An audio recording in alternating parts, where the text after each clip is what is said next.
What a fantastic piece of furniture. Victorian furniture at its very best. And it's Gothic too, isn't it? Great columns coming down, and then these panels of marquetry.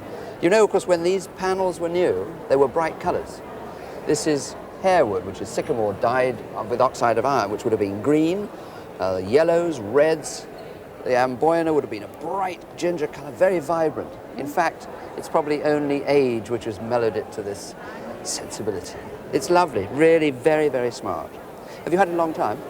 I've had it about 10 years, but my mother had it. She bought it just after the last war. I wonder how much she paid for it then. £25. Did she really? My goodness. Well, it was a brave buy, you know, £25 just after the war was a lot of money for what was then unfashionable furniture. But of course it is a local one, isn't it? Mm-hmm. If we open this door, can we open here? Risk of picking a bit off. It is actually stamped Lamb and Manchester. Now that immediately improves the interest to a collector because, curiously, the English very rarely stamped and signed their furniture. We didn't do it as the French had done in the 18th and 19th centuries. We started to a little more after the 1820s. Gillows, Hollands, Craces, all these people in London and Lancaster, they did start to put their names and occasionally patent numbers on furniture, which of course adds greatly to the interest and the value. It can be documented. And Mr. Lamb, I suppose, is the equivalent to Manchester as Gillows were to Lancaster. So you've got a piece of furniture worth something as a Victorian credenza, and then you have an added value because of Mr. Lamb's name on it and the signature.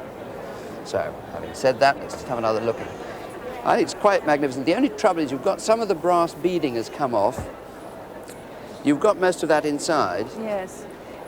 Well, at some time it might be worth considering having it very carefully restored. Mm-hmm. But remember that it's better to have it as it is than have it poorly restored, because you'll do more damage that way. So you live with it, you enjoy it?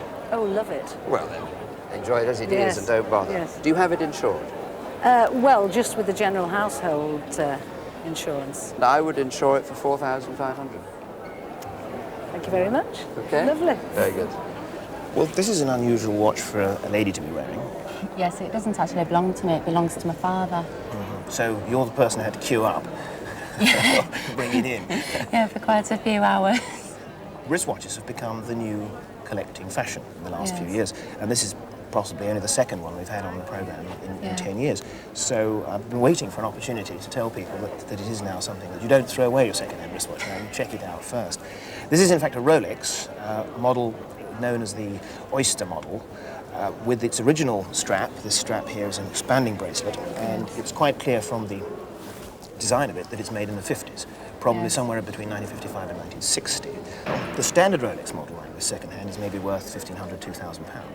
But this dial here, this enamel here, with Poseidon in the centre, which is done to simulate Champlevé enamel. It's actually Champlevé simulating cloisonné. Sorry, it looks like it's actually gold lines and cloisonné, but it's in fact a Champlevé pattern. It was very rare, and it was done for only a few models and makes.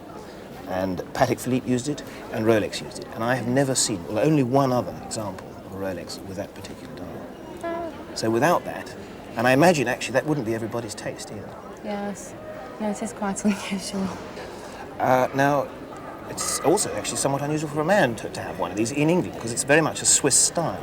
Yes, he bought it from an auction. A pawnbroker put it into an auction, and he bought it from there about 12 years ago. Mm-hmm. Can I ask how much he paid? £450. Well, there was one in New York sold not very long ago. It was a square one. Yes. And it made $37,000. Oh, gosh. Which is over £20,000. Now, I wouldn't promise that for this, but I'd certainly think about 15,000.